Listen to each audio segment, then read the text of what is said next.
Let me just go back to the basis of democracy.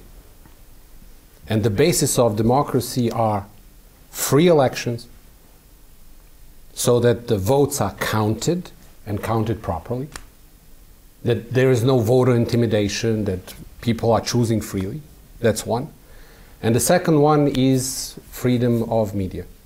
The ability of political parties to present their programs to the public so that voters can choose.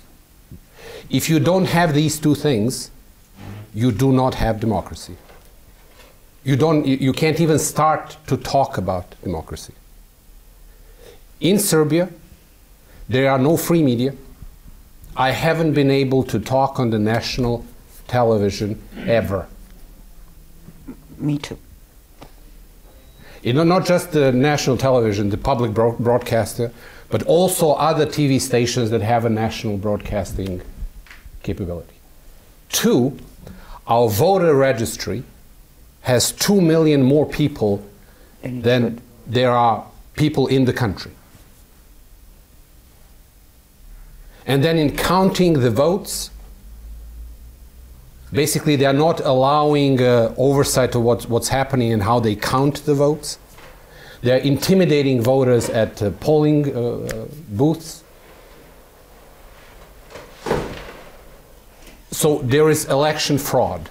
We have these two things, and EU officials say Serbia is going in the right direction. I'm sorry, but no.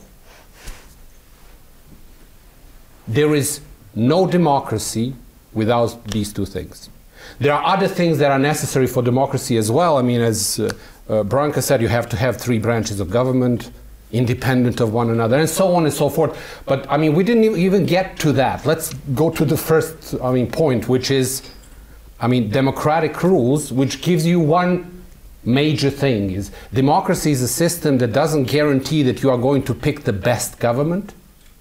It's the system that guarantees you that you can get rid of the bad government. So you keep choosing and things are progressing that way.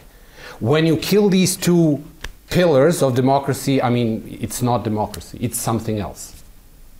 And you have that system in many countries. In Serbia, it's really, really bad. So there is no excuse for EU bureaucrats to say what they are saying, that Serbia is going in the right direction, because this is not democracy. And these other things that we can talk about, that's just like, we can talk for hours about what's happening, how laws are being implemented, how the judiciary is not independent, how there's no rule of law, and so on and so forth.